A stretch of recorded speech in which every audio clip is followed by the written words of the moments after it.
Let's all go to the lobby, lobby, lobby. Let's all go to the. Let's all go to the. Let's all go to the lobby. Let's all go to the. Let's all go to the. Let's all go to the lobby. All right. One beer in podcast. Take one. You got it wrong already. What was it wrong? It's One Real In podcast. One real. All right. One real in podcast. Take two. You got to erase it and put the next take. I put 99 because I figured we'd have multiple takes. What's up, everyone? This is the One Real In podcast. With you, as always, is Marco Dupa to my left. Hey. And I'm Adam Obesius Rodriguez, famous for the One Beer In podcast that you may also watch and enjoy, hopefully. One Real In, if you don't know, is our show about movies. And this one is no different. It is on James Gunn's 2025 Superman. Whee! We've been talking about this movie for a long time. Mm-hmm. That's like 4 episodes. Yeah, back to back.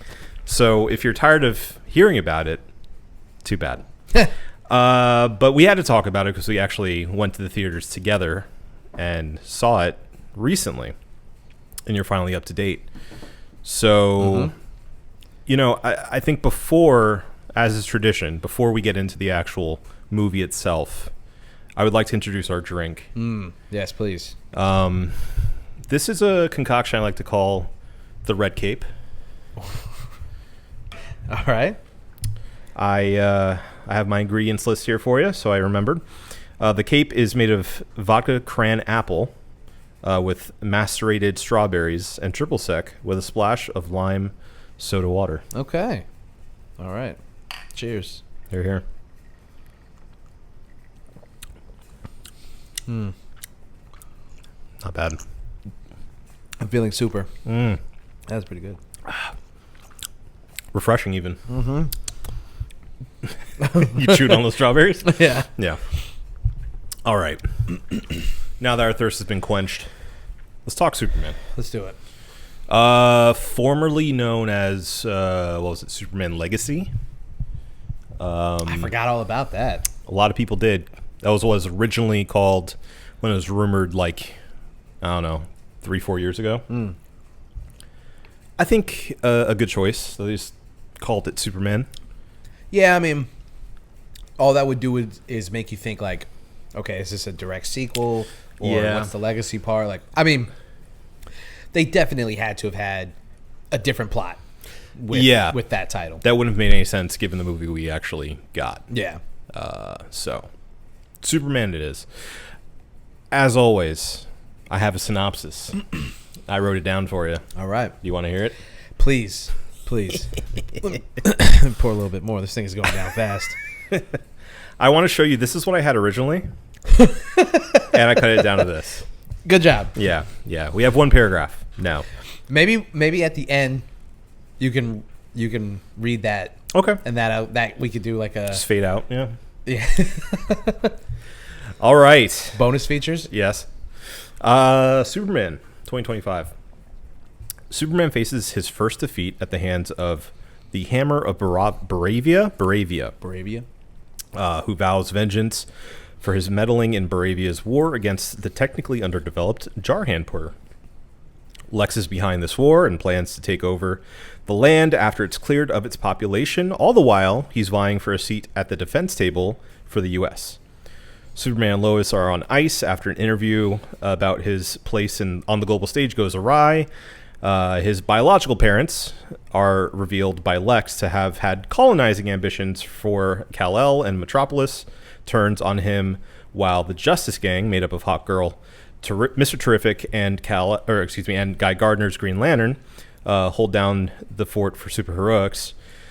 He turns himself in to the feds and is handed over to Lex and imprisoned with Metamorpho, who keeps him weak by organically creating kryptonite after Lex threatens his little green baby.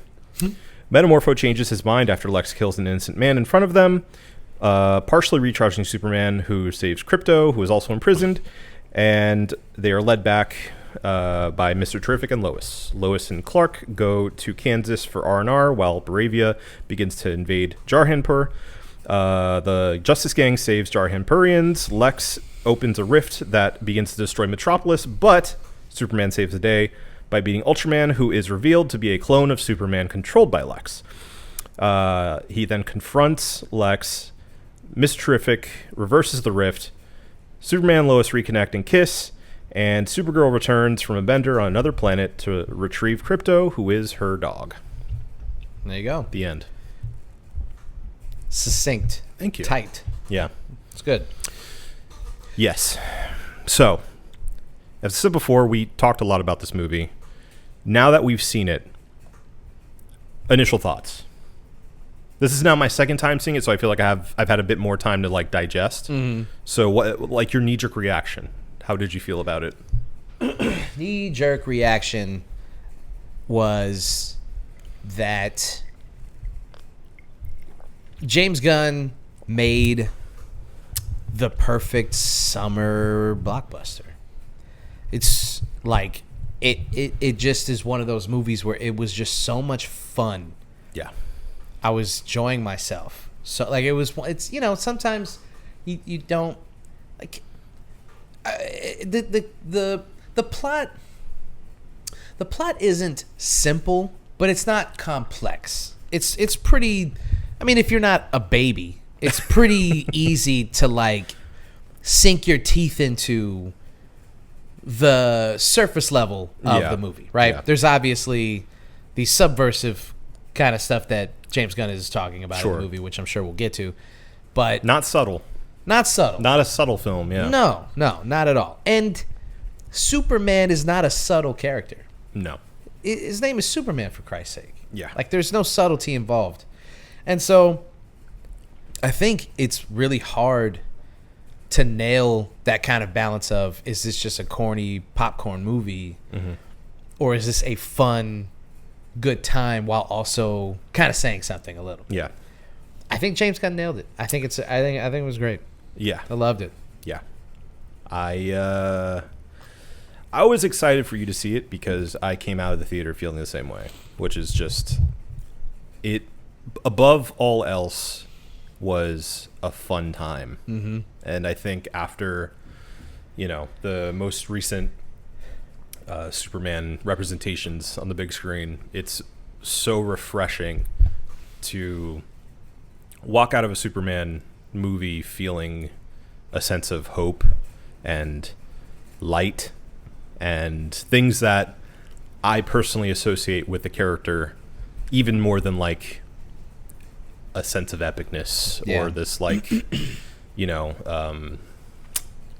kind of again, when we first talked about it immediately after walking out of the movie theater, you said something that I think is something I agree with too, which is I don't want to always review this movie or look at this movie in comparison to Zack Snyder's movies, because I don't think that's fair for either of them really. They were clearly going after a completely different vision and idea of what this universe is and who this character is deep down. That being said, I mean, it is I would say nearly impossible not to. Yeah, it's well, especially with all of the online chatter about it. The Snyderverse guys are still they're still out there creeping around the deepest, darkest corners of the internet, i.e. Twitter. Sure. And they'll let you know.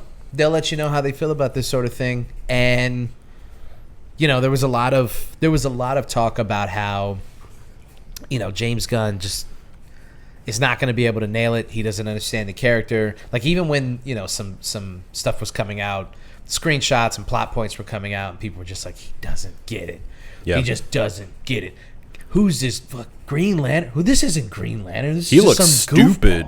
Goofball. Yeah. And then the image of, I just want to say, just off rip, the image of him flying that went viral.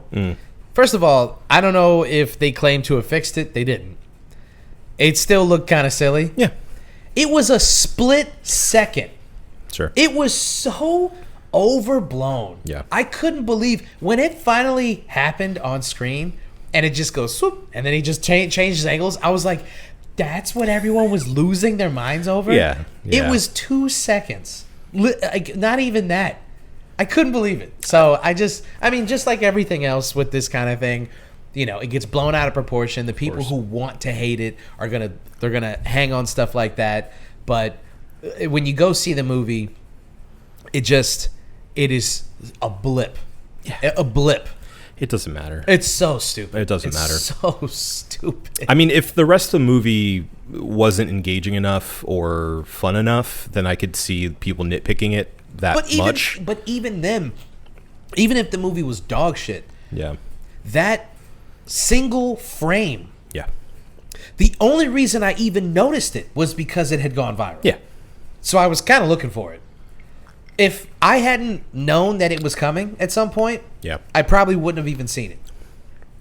So, yeah, it's like when you cartoons, like hand drawn cartoons from the 90s, when they used to like sneak in crazy frames, Yeah. but they were like a split second, Yeah. and the only way you would see them is going frame by frame. That's what that was. I don't want to keep harping on this, but I just think it was so stupid that went viral.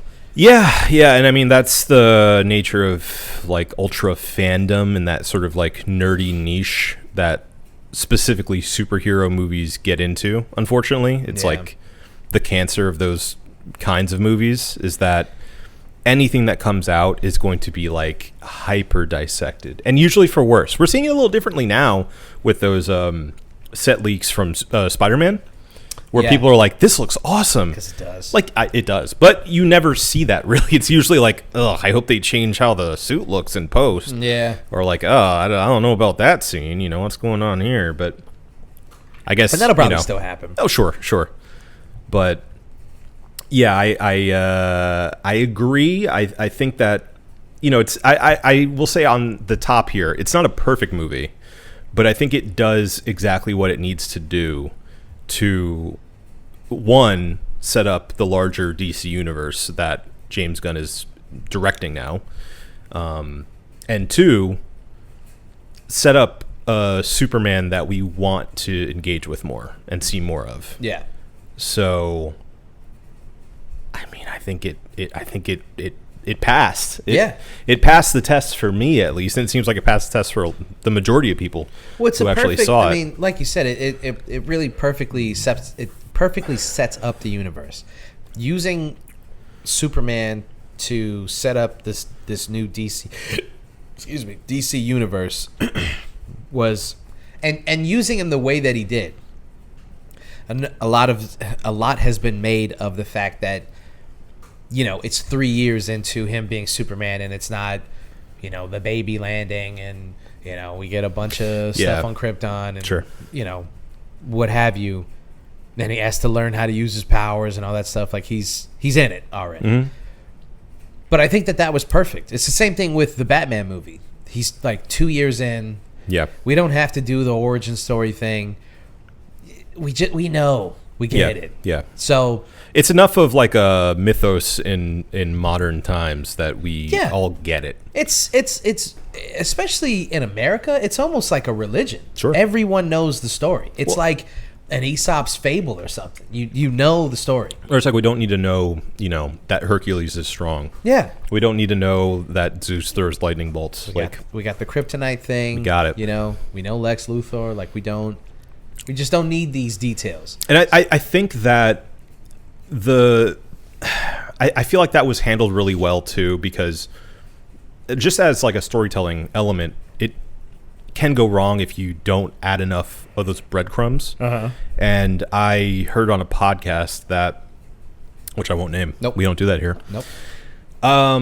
That apparently early test screenings didn't have that beginning like text to explain, like, you know, 30 years ago, Superman landed on Earth. Yeah. 3 years ago, he came out as Superman officially, and et cetera, and he got beat up 3 minutes ago by the Hammer of Baravia. Which, by the way, really good opening text. Great. And people without that, some people were kind of lost. So I think having that as like a little cap for people to be like, okay, this is where we are. This is the place we're landing with Superman. No pun intended. Yeah. I think that helps out a lot.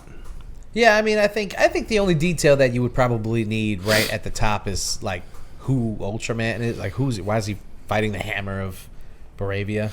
Mm-hmm. But they get to it. They get into it super quick. Yeah, they get to it. I don't know. Yeah, I mean, there has to be a little bit of scheming whenever you have Lex Luthor involved. Yeah. So, I mean, it's very surface level, and you could say it's sort of a mini critique. Is like, you know, the scheme of Luthor isn't super developed. It's just like super basic and like, okay, yeah, I get it. Like, okay, yeah, that was fine. That was, I mean, jumping ahead, but that was definitely going to be one of my critiques. Was his whole character was just kind of undercooked. Yeah, Nicholas Hoult does really well as the character, but like his motivations just don't seem to make any sense. Yes, we'll get to that. Yeah. I have thoughts. Let's stick a pin in that. Yeah. Okay, so why don't we get into our sort of favorite moments of the movie, our favorite elements of Superman 2025. Yeah. The flying. Right directly at the camera. Yeah. His eye kind of askew. Love that shit. No. I love Krypto, man. Yeah, of course. He's so much fun. I love it. He was so good. Just the way, I mean, everything about the way that the character is written and done. I love that. Yeah. It just was like, man, you know, and pets in movies, or dogs and cats especially, it's like, if you hurt that dog. Yeah. Oh, James Gunn, you're going to hear from me if you hurt that goddamn dog. Can't do it. Favorite moments? Ooh, I like all the stuff with the Justice Gang. I thought that they all had a really fun chemistry. Yeah. The girl who plays Hawkgirl, she's great. She was amazing. She's probably one of my favorite parts of the movie. Yeah, and she's had an incredible run recently. Yeah. What is her name? Isabel Merced. Yeah. That's right. Yeah, I mean, famous now for being in Last of Us, the TV show, as well. Right. And she was in Alien Resurrection. Romulus, yes. Alien Romulus That's as right. well. Yeah. That's right. She was the pregnant one. Yeah. So, yeah, I mean, having a real run. Mm-hmm. Yeah, she was great. I mean, Nathan Fillion, he always crushes it. Of course. He's always so good in everything. Yep. So, I mean, just the cast, just off rip, everyone plays their parts really, really well. So that's good. I mean, it's you don't go into it going like, I mean, I hate to do it, but I'm going there. I mean, in the Snyder ones, I mean, Jesse Eisenberg just wasn't a good Luthor. No. I think even proponents of the Snyder ones would agree, mostly. I mean, even Jesse Eisenberg himself said that playing the role hurt his career. Yeah. So I don't want to. We're not going to spend this podcast comparing the two. Are you sure? I know. I don't want to do it. We might. I don't want to do it. We might. I mean, there might be some areas. I don't want to do it. I don't want to, but I might have to. So, this movie's just so much better than Man of Steel. It's just so much better than Man of Steel that, like, it's hard not to compare them. Yeah. Because that was the movie, that was the franchise propped up as, you're never going to get better than this. Henry Cavill is the best Superman. Which, by the way, I think Henry Cavill is too old for this story. Yeah. But definitely. He would have been a good Superman in this universe. Mm-hmm. So, all due respect to Mr. Cavill and his Superman. Yeah. I still think that he was a great Superman. I think he did great in the things that he was in. Yeah. He just wasn't given good stuff to work with. Yeah. Yeah, I'm gonna keep thinking. I'm gonna pass it back to you. Okay. I really like the moment towards the end where, you know, in a movie that I think is relatively toned down from the Zack Snyder movies. I'm so sorry. I'm so sorry. You gotta do it. I can't help myself. But in a movie that's generally toned down on like the epic scale comparatively, I really like the image of Superman coming up after the Metropolis building fell down and he saved that woman in the car. Yeah. And When he comes out of backlit the... slowly. And Yeah. Oh my God, it's like that was... cinema. That's a moment. The moment in Jarhanpur with the kid that you see in the trailer with the Superman flag. Mm-hmm. And great stuff. the tension, I think, in that moment was really good and really well played, because, you know, Superman's in Kansas at the time, and Yeah, like there's no way he's gonna make it.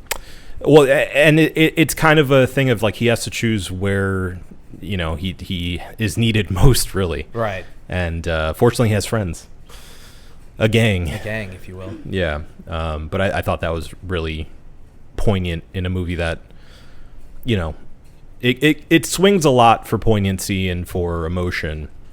Yeah. I don't think it hits it all the time, but I think that moment, at least for me, hit. So Yeah. those are two that stand out for me. He did a really good job writing Lois and Clark's dynamic Yeah. as well. The first interview that goes awry Yeah. is really well done.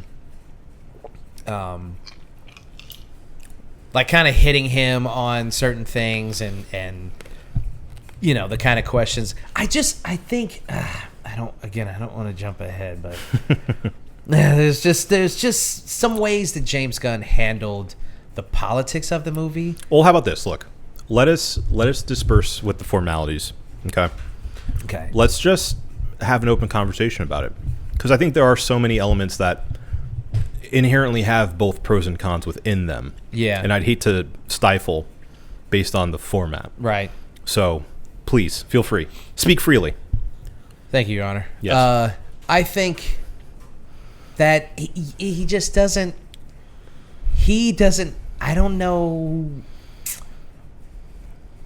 I don't want to say he handles the politics poorly. I think he handles them simply.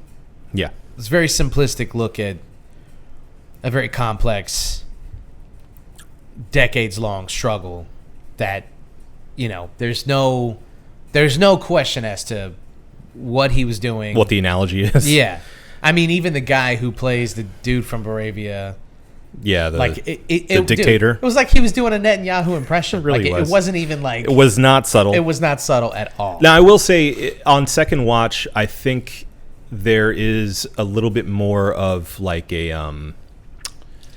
sort of a tip of the hat towards Russia as well. Yeah. So it's not solely Israel sort of thing, but it's definitely leaning on the current situation in the Middle East. And Right, and I'm sure like he probably wrote it around the time of Ukraine. well, that's what I was going to bring up too, is like this stuff is relatively new in the world of like writing and directing a movie. Yeah. A lot of this stuff was probably already in the can. Right. There's honestly, no shot so- he like had this story written or was like rewriting it as this struggle was going on. Right. Excuse me, but then again, this stuff has been going on for decades, so he could Yeah, have true. just been like, but it would be strange to out of nowhere be like, you know what I'm going to hit on? Crisis in the Middle East. Yes. People aren't talking about it. I think it's time for somebody to get in there. Let's shine a light. So yeah, I mean, I think it was brave of him to even allude to any of that stuff in a mainstream blockbuster, all American story like Superman. Yeah. To turn around and do that with the plot was pretty brave and interesting. It made for a more interesting watch than some of the prior Supermans, although they were loftier as far as like what the threat was. I think bringing it bringing it down a little bit and being like, well, what if the struggle was just like, what if people turn on him? Not because, like, they turn on him because he's sent there to colonize them, right? Yeah. To they feel rule over them. But it's not just that that's revealed. It's the dishonesty of it, right? Mm-hmm. They're like disappointed and they feel lied to and stuff. You didn't see anybody like cowering from him, right? Yeah. They were mad at him. They're like, fuck this guy. Yeah. They're throwing stuff at him and everything. There was a lady. I think there was a lady that was like, right, when right. he like ran into the building or something. But for the most part, it was a society of people going, like, you were supposed to save us, and now you're here for all the wrong reasons. Right, which is super interesting. Oh, God, no pun intended. It's very interesting that, you know, we're in a world that has known that metahumans exist for hundreds of years. Right. So, like, it's old hat to them that they're these super-powered people. Yeah. And so I think that adds to why they're not as shell-shocked as we would be. Yeah. In you know, our actual world, if this alien came out of nowhere and, you know, is the most powerful being we know of and has been saving people, but is now revealed to be this nefarious being with ulterior motives. Yeah, they're just kind of like, oh, man, that sucks. Yeah. We believed in you. That's bullshit. Boo this man. Get out of here. Yeah. So I do like that. Yeah, I mean, when it comes to, I mean, Netanyahu is a war criminal, so I guess when if the character that they use, the guy who's the leader of Moravia is supposed to be like a 1-to-1 to him or Putin, Yeah. then it makes sense that the character would just be like pretty ham-fistedly, mustache-twirlingly evil. Yeah. And for a story like Superman, it doesn't really need to be that. It doesn't need to be any more than that. Sure. But I guess the real-world consequences of making everything so black and white is you get people who are part of the conflict, part of the struggle, who are like, well, so we're the evil people, they're the good guys, and there's no in between, according to James Gunn. Which I don't know if that's fair as a critique of the movie, so much as it is just like it's a simple story with loftier metaphors, and I don't know if he hits on the metaphors as well as he could have. Yes, I think so. I also think he asks a lot of questions and doesn't really pay them off. Yeah. I mean, even, and this is arguable, but even the conversation, the argument that they have, Lois and Clark, about like what gives Superman the right to dictate global politics, right, and to step in when warring nations are at each other's throats. Like they ask the question of like, should you have done that? Yeah.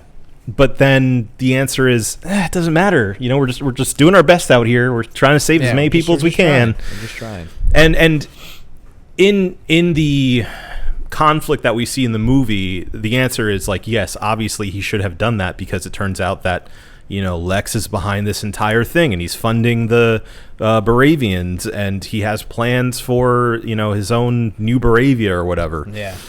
And so, yeah, sure. But if it's like, you know, these individual countries that have their own sanctity and rights and such, they don't really answer the question of, like, how does Superman get the go-ahead? He's not working with the U.S. government. Right. So it's up to his own conscience. Yeah. And, like, he ends up being the judge of those things. Yeah. Yeah, no exploration as to, you know, his right and wrong is dictated by his upbringing in Middle America. Yeah, and he says that in his, you know, final little speech to Lex, saying like, you know, I make mistakes all the time, but I get up and I try every day to like do better and to do good for this world. Yeah. And that's good. I mean, that's a good message, but at the same time, you know, it first of all, doesn't answer the question of like, okay, is that okay though that you do that? Well, and it's also not really even seen. His intervention isn't really even seen as a mistake from the eyes of the movie. Yeah. Because, like you said, it's justified. It's revealed that it was justified. So he didn't really make a mistake. No, Yeah. his instincts were correct. Yeah. So even on that, like it kind of would have paid off a little bit more if there was a little bit. At least there was something to kind of say, like, you know, the consequence of you stepping into this conflict, or rather, let me rephrase. They should have shown the consequences of him stepping into this conflict, and not just them saying like, well, should he have done it? Yeah. Who said he could do it? Yeah. And blah, blah, blah. They should have shown, like, there should have been real world consequences Sure. to him stepping in, and not just Lois got mad at him. Yeah. And, you know. They almost broke up. Ooh. I mean, it was like I thought that they were going to go that route when it's like, you know, this war is now kicking off because of your actions. And I thought that, you know, he would have some blood on his hands because... Yeah, there should have been a war. And there should have been something. Because there has to be, in my opinion, you know, I'm not trying to edit James Gunn here, but... I am. You know, I think there should have been a lesson learned that, like, he can't be a hero for everyone at all times. Yeah. You know, like, he does have to make hard choices, and he does have to, you know, do his best, but, like, there has to be a better way to go about it than just, you know, I felt like this was the right person to save right now. Right. And, you know, I thought they were opening the door to that, too, when he, like, saves the squirrel. That's become now a famous scene in the movie that was almost cut. Yeah. But in doing so, in respecting every life on this planet, you can't save them all. Right. and in fact, with that sort of worldview, you probably end up saving fewer people than if you didn't have that point of view. Yeah. So I thought it would have been interesting to kind of play with that a little bit. I know it's kind of dark as far as the theme goes, but yeah, and I think that's the issue. That's you go back to the idea that I don't think James Gunn's intentions were to explore anything further than what he did, because the movie, I think if you go any further, you do get a harder watch. And the movie is so easy to watch. It breezes by. Yeah. It's a quick, fast, entertaining, just good time at the movies. yes. So I don't know if it's possible to do both of those things. Yeah. I don't know if there's ever been a movie that has been like, 90 minutes or 180 minutes or what have you of just a good time. Yeah. And also the super complex, deep, kind of dark. Like, it's certainly none of the comic book movies. Sure. There's never been one of those. Because even when... Black Panther? even Black Panther, I guess... Black Panther is fun. Yeah. But there are large portions of the movie that are very unfun in that movie. It's true. And that's what makes it so good, for sure. But does it... It's not Superman. No, it's not as fun as Superman. It's not as entertaining from just an entertainment standpoint. Yeah. It's not. There's a lot of moments in that movie that are like, fuck. Oh, rough. Yeah, when he gets to like the land of his ancestors and he's like questioning them and stuff. That's good acting by Chadwick Boseman. That's tough stuff. Man. Yeah. There's not a moment like that in this movie. Yeah. And do you need that in a Superman movie? Probably not. Yeah. But that, I will say though, that's a bit of a detraction for my overall opinion of the movie. I do think it opens the door to seeing how other metahumans interact with Superman being this, altruistic, all-American, all shucks, gosh golly kind of guy, especially with Batman coming up. Yeah. I really hope they lean into the almost diametrically opposed viewpoint that Batman has. The only thing they have in common really is that they don't kill people. Yeah. So with the Batman thing, they're gonna have another Batman. Yeah, different Batman. Okay, so it's not. Yeah, they've already confirmed they're not using Robert Pattinson's correct. Batman. Yeah, the Batman is a completely separate thing. And they're gonna make another Batman. Correct. That's I don't. Think There will be a The Batman 2, and then there will be a Batman in the DC. Is it EU nowadays or U? I think the DCEU was Snyder. Okay, so the DCU. Yeah. There will be a DCU version of Batman in the universe of Superman, Hawkgirl, the Justice Gang. Do we know who's directing that? I don't think so, but they are. I think the Supergirl movie is already done, so that's in the can. Yeah. And they have. Ooh, what else? Oh, they're fast tracking Wonder Woman. Okay. That hasn't begun yet, but Okay. they're actively searching for their Wonder Woman. Okay.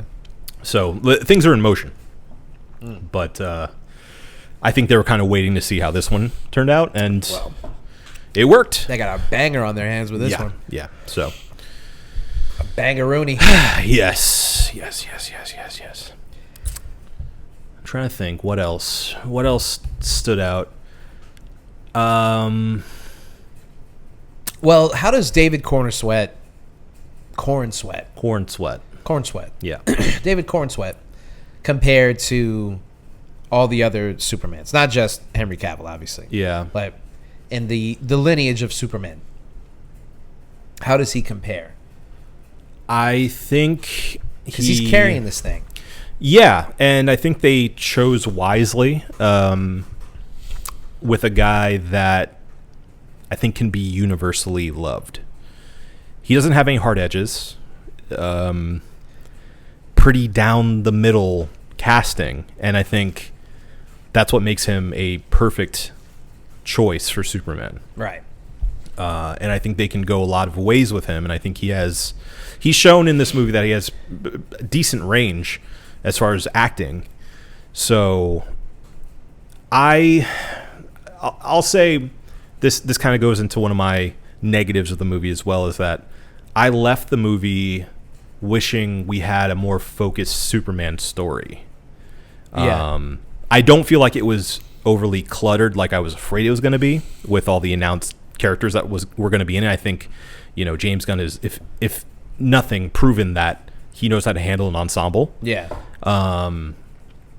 But I left in, I think, enjoying Corn Sweat so much that I wish we had more focused time with him and maybe Lex, like building that relationship up more. Yeah. Because, the final conflict hits still because, who these characters are. Yeah. But that's kind of cheating. Yeah. Yes, agreed. The movie didn't do enough to show really how this all began between the two. Right. And we get why Lex has such a chip on his shoulder about Superman, and we understand that completely. And again, I think played excellently by Nicholas Hoult, but I just wish we had a bit more so that that end really hit home. Yeah. That's maybe my second biggest nitpick. I mean, my biggest nitpick is probably how he handles this central conflict. Yeah. But that's probably my second biggest nitpick with the movie. Probably my biggest criticism is that exactly what you said. He cheats a little bit because he knows we're familiar with these characters. Yeah. And so it's easy to just be like, it's Lex Luthor. He just hates Superman. It's like, well, that doesn't, in the context of the movie, we are given no reason as to why he would hate him other than he's just a rich psychopath. Yeah. And he's Superman's getting more attention than him. That's just not enough. To me, that is just not enough to hate a guy who's been a superhero for 3 years. They should have. Sorry, James. I'm gonna give you some notes. Okay. Yeah. There should have been at least something where Superman destroys a business that Luthor owns without knowing, because all of the stuff that Luthor does is like super clandestine and behind the scenes, right? But if he had destroyed, like I get that the like popping off point for this movie is him, you know, jumping in the way of this conflict, right? And that obviously hurts Luthor's interests. Yeah. But Luthor already hates him at this point. Yeah. Oh, yeah, yeah. It's not like this thing happens and then he's like, I need to take Superman down. He's already cloned him. He's already got his DNA. He's already fought with him multiple times. He's They're amassed, already sworn enemies. He has like an entire platoon of soldiers designed to fight him and other metahumans. He's got an entire team of guy at the computer to control this Ultraman to and he knows there's one point where one of the characters is like, he knows every move. Yeah. It's like, thanks, we got it. We didn't he's been studying it for years. But you know, that was a little confusing for me too, because it's only been 3 years since Superman's been out as Superman. Exactly. So from the jump, you're telling me minute one he was immediately like, fuck that guy. Or was he following him since Smallville? You know, like, there's no way to know. And that is a thing that I think hurts the movie, because it's like, I think it takes some of the teeth out of the end. Yeah. You get to that point and you're like, well, Superman doesn't seem to reciprocate these feelings. No. He's like, why are you? He even kind of says it. He's like, what are you so mad about? Right. Like, why do you hate me? Why do you hate me so much? What happened? And that question doesn't get answered really, or fully, or satisfactorily. It just is like, the answer is that he feels inferior. That's all it is. It's like he literally says like he you know realizes that humanity is no longer top of the food chain. But they weren't for hundreds of years. They established that in the beginning of the movie. There's metahumans and there have been Yeah. Does Luthor think he is superior to Guy Gardner? You know what I'm saying? Like, probably.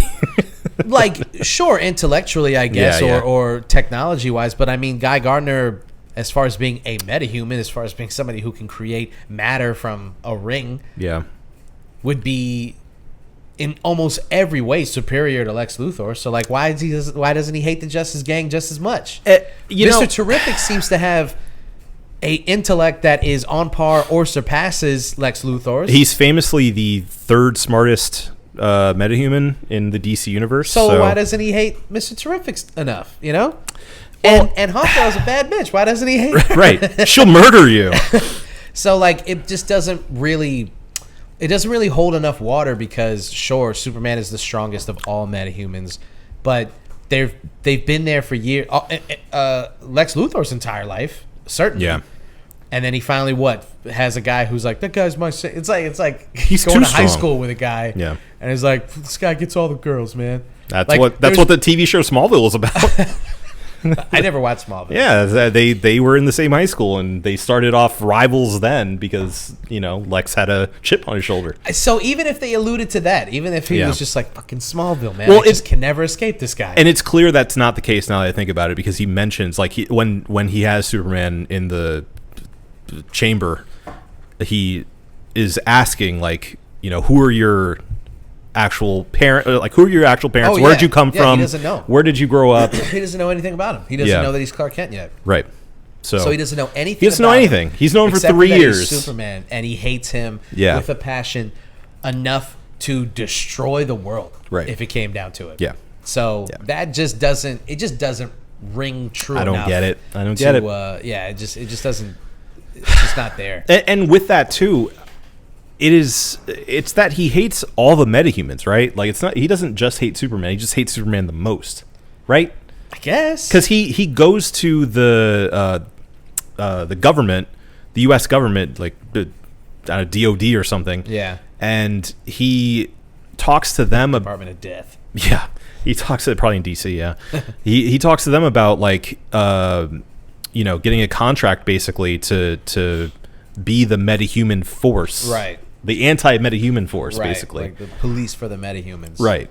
So, I mean, that leads me to believe he doesn't like any of them, but at the same time, he's using metahumans on his team. Oh, by the way, the reveal that Ultraman is a clone of Superman, that just gets that gets no attention. Yeah. And I'm like, I thought that I was going insane because when that happened, I kind of thought that that's what it was. Yeah. Well, that's how they get into the Fortress of Solitude, obviously. Right. And so that it wasn't like a mind-blowing twist, but when they finally pull it, I'm like, okay. And then they just kind of gloss over it. And he's gone. And then he's gone. And he's gone. And he like smacks him into another universe. Yeah. And that's it. We're not going to talk about that at all. How he has the technology to clone him. Yeah. It took him less than a year because there's no way he got his DNA in the first year, and then what grew this full human. Yeah. Why is his intellect the way that it is? Why is he just like a machine? Well, essentially, he said like most clones, there were some issues. What the fuck? Like, okay, that is not enough. They don't give that nearly enough play. I was like, all right, well now we're gonna spend at least 20 minutes on this. We're going to get a whole backstory. We're going to get a flashback as to how he got his DNA. We're going to get... No, he just says he got it from his hair. Bullshit. And that was it. Bullshit. Yeah, it was a little half-baked. That really fucked me up. A little half-baked. I was like, okay, the fucking clone, it was lazy. We're going with the clone thing. Sure. All right, because there's no one else who could be as strong. I really wished that the reveal was... like a well-known character, like a Shazam or like a strong character that he had under like a Martian Manhunter or something, where you're like, what the fuck? Oh, shit. That's the only person who could be strong enough to beat a Superman. Yeah. And turns out it's like, well, it's just another Superman. Yeah, his evil twin brother or Bizarro Superman would have been fun. Well, I wouldn't be surprised if this Ultraman character comes back as Bizarro. Yeah. Because he's slow and he's all fucked up. He comes back from that universe that he smacked into. Yeah. And he's hey, Superman. Yes. He's played by Sylvester Stallone. Hey, Superman. AI Sylvester Stallone. Oh no. Yeah, I wish I didn't say that. Yeah. I agree. There were rumors earlier on that Ultraman character would be Supergirl, like brainwashed or something, That would have been cool too. and they could like bring in Brainiac and whatnot. Yeah. I would have been into that. Yeah, but now we got Ultraman / clone Superman. I think stuff like that really just kind of shows the holes of this movie. And like you said at the top, it's not a perfect movie. Right. And part of the reason is that there's very undercooked plot. Yeah. And that's kind of the strength and the weakness of it, because the simpler a movie is, obviously the easier you can get through a lot of this stuff without like asking or answering too many questions. And then you can kind of just focus on the fun parts, the emotional beats, the special effects, which by the way are amazing. It looks incredible. They did a really, really good job of... It's hard to scale that kind of thing. It's just really hard to show how fast Superman is, how strong he is, like how quick he is in flight, and like all these things. And they do, they do their best with what they have to work with. So I think it looks really good. Yeah, agreed. Well, you said except for the flying, but so I mean, the flying looks good. Yeah, doesn't look bad. I think it's just such a silly thing. It's fine. It's fine. It didn't bother me. Didn't bother me at all. It just, I mean, like you said, like it just so many things happen that you're just like, okay, I guess this is happening now. Yeah, it's a very fast-paced movie. Yeah, again, to its slight detriment. Yeah, because like the girl who can create matter out of her entire body, she's like made up. The engineer, yeah. Yeah. I'm still a little. She's just made up completely of nanites or something. Yeah, she's packed with nanites, and that allows her to form any non-organic material. I think it is. Okay. Out of her body, and apparently, in the comics, she becomes a good guy, and it seemed like they were kind of hinting at her not being 100% on with Lex's plan at parts. So, again. As we were just saying, I think they had a lot to set up, and that hurt the overall plot of this movie. Yeah. Of it being a Superman movie.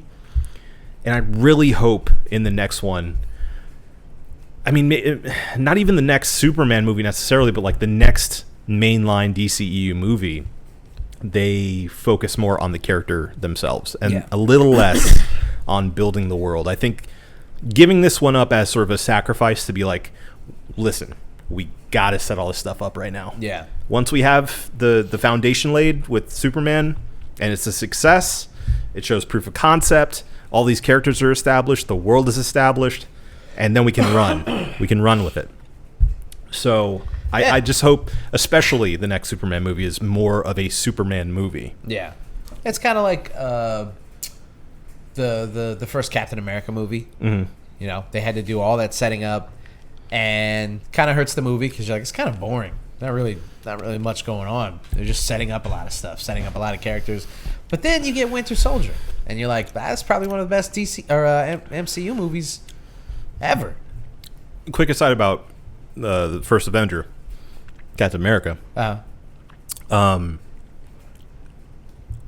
fact that they had an entire team get established in that movie that were cool and immediately just dispatched because of the time jump. Yeah. Horrible. Terrible. Horrible. Terrible.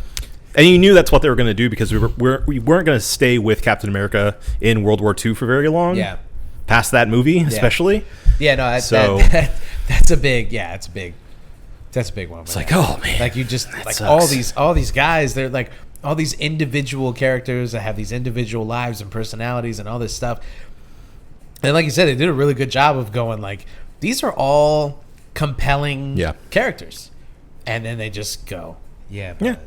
Well, I mean, to a lesser extent, like what they did with Thor too, like his entire gang of individual warriors that they're like, see you later. Like, but do you guys really care about these guys? Yeah, well, don't make me care about them. Right. And then you know, now they're gone. Why are you wasting my time? Yeah, I don't need to care about these people. I mean, Captain America didn't need a team. That entire thing didn't need to happen. Sure. Captain America didn't need any of those guys. Yeah. We needed to establish Bucky, Peggy, and Captain America. That's it. Yeah. They could have been a bunch of nameless, faceless grunts who, you know, quipped a little bit. Yeah, but it was in the comics. But in the comics, you have like a whole graphic novel or two of these characters that you get to learn and love. Yeah. So. Not enough time for that. Nope. Yeah, and I mean, in Superman, you know, I think they do a really good job of establishing like these guys, this Justice Gang. They're very capable. They've been going on for years. Yeah. They don't need Superman. It's really, I do really like the fact that he's not the leader of the Justice League. No, they kind of don't like him very much either. They're like, I mean, this guy. We don't need this guy. Yeah. And I do like that because it's like it's very clearly, excuse me, still in the beginning. We're still establishing him. 3 years is not nearly long enough to become like the symbol of Earth. Yeah. And especially not like well respected. Like they're you know, very clearly have been doing it way longer than him, and they're like, okay, sure, he's strong. Right. He hasn't saved the world as many times as we have. Well, and that really brings Superman down to earth. It makes him a more relatable character. Yeah. And I think you're supposed to, as the audience, infer that, you know, he's not a god. You know, he's a guy who happens to be the strongest metahuman that they know of so far, but he's still just a guy. Yeah. And he's kind of dumb. Yeah. He's really naive. Yeah. And he clearly hasn't been doing this very long. Not a very high emotional intelligence either. No. They get into It's one very spat and he's gullible. like, you know what? I'm going to get out of I gotta go. I gotta go. There's not one moment where he's just like, all right, I apologize. We should have gotten into a heated discussion about something like this. I'm sensitive about certain things. Clark, are you okay? I'm fine. I'm fine. Just leave me alone. I'm fine. leaving. I'm leaving. I'm going back to my place. Yeah. In the Arctic. Yeah. I gotta go to Antarctica real quick. I'm going back to my place. I do love that he doesn't have a place in Metropolis. No. I'm going home. into camera. Yeah. So, I mean, overall, I really loved it. It was a really fun time. It has its flaws. It's not a perfect movie. Yeah. I mean, I think that its Rotten Tomatoes score is pretty accurate. I mean, in like the mid 80s, I believe. Something like that, yeah. Mid to low 80s. Let's see here. 83. Yeah. Yeah, if I was giving it a numerical score, I would do it with bottle caps. Are we ready? I don't know. Did you want to... trying to think if there's anything else I wanted to touch on with old soups. Yeah, I mean, I guess to get it in the can. Lock the yeah, gate. I really liked it a lot. I thought it would. It passed the test for me, as far as like a case study on what this new vision of Superman is going to be. And I think this is one great flavor that has me hopeful that there is a entire 12-course meal waiting for us of individual, unique, different flavors to accompany Superman. I don't want every DCEU movie to be Superman. Right. Because that would suck. Yeah. And I think it's smart that James Gunn isn't going the route of the DCU in you got the reverse. DCEU in that Zack Snyder was the director of all of them, basically, except for Aquaman and Wonder Woman. Yeah. I think it's very smart of him to be like, okay, I'll do a handful of these to establish it, but then we're getting a bunch of other people's vision into this. Yeah. And, we're going to sit back and kind of work as more of a manager of this world as opposed to being the lead creative on it the entire time. Yeah. Because you need fresh ideas and people coming in. I do like what he said, at least, is that they won't start making a movie until they have a good script. Yeah. And imagine that. It seems stupid and like the bare minimum to have to even say that. Yeah. But we've seen it time and time again with these franchises where, they have a trilogy planned, but no scripts, and they're like flying by the seat of their pants and don't know where it's going to end. Right. And that never ends well. So that gives me hope. That gives me confidence that this is going to be the right path forward for the DCU. There you go. And, hopefully the MCU picks up a hint as well and starts being a bit more strategic and disciplined about their output. I mean, Fantastic Four is supposed to be really good. Yeah. So that's a good start. Yes.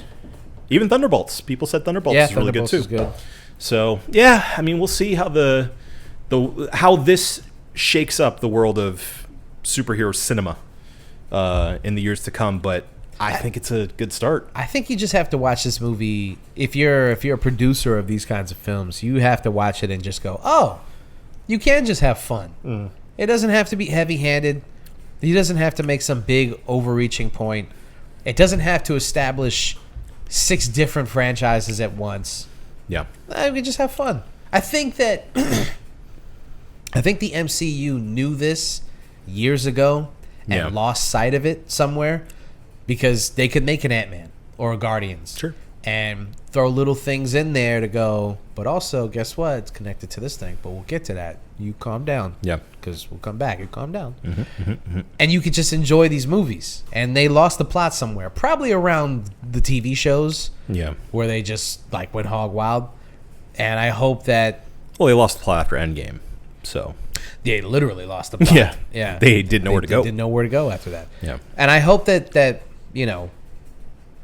maybe, I don't know, it's probably it'd probably be too much to litigate this right now, but maybe the problem with these universes is that they all lead to something, and they don't need to.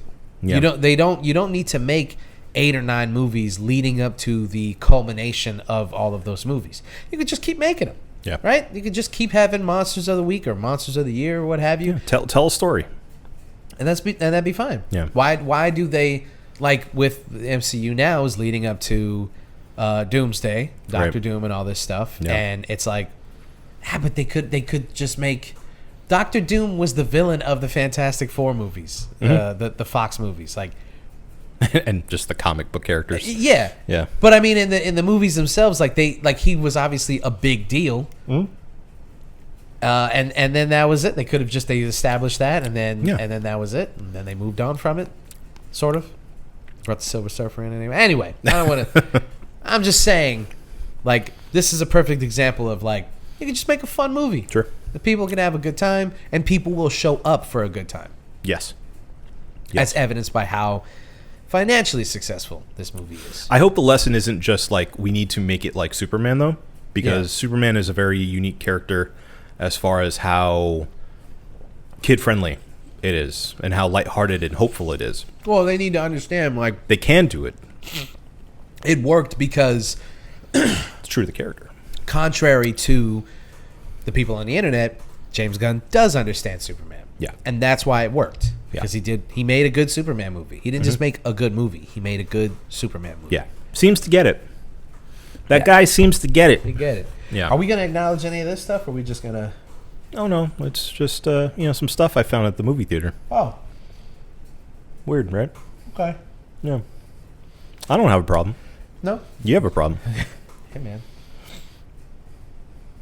Well, let's give our scores. What would you give James Gunn's 2025 Superman out of 6 bottle caps? I would give it a 5 out of 6. 5 out of 6. Yeah, I'm comfortable with that. I think that leaves room for, like, it's not a perfect movie and a full bottle cap. I think that's a chasm. Yeah. Yeah. But it's still really, really fun. I mean, how often do you get out of a movie and go, I want to watch that again? Yeah. Like, not just you. I've had multiple people who have seen it who are like, have you seen it yet? I'll go again. I'll go again. Yeah. You want to go? Yeah. I'll go again. Yeah. That just doesn't happen anymore. Just doesn't happen anymore. That's how fun this is. Yeah. So if you haven't watched it yet, I couldn't recommend it enough. Yeah. I agree. It's a 5 out of 6 What's bottle your deal? caps. What? She just came out of a stupor and was like, what? Oh, my God. Sherry wants to talk about Wicked. Anyway. Move on. Anyway. Let it go. Move on. Pick a new show. A new show. What would you give it? Superman is a 5 out of 6. And I think despite the plot holes, despite some of the undercooked characterization and plot, the sheer amount of enjoyment and good vibes that this movie provides is enough to make it a 5 out of 6 for me. And I think if in the future, if the next Superman movie is more, kind of focused on Superman a bit more, I think we can get to 6. I think we can do it. So I'm excited for the future, though. This is a good opening statement from James Gunn's DCU. So I'm excited and I'm hopeful for the future. Yes, sir. Yeah. Yeah. Couldn't agree more. Got anything else? That's it for me, buddy. That's all for Marco Dupa. Mm-hmm. That's it for us. This has been the One Reel In podcast, and that's a wrap. Clack us out. Oh, sorry. Clack us out. Oh, I dropped All the right. clacker. Bye.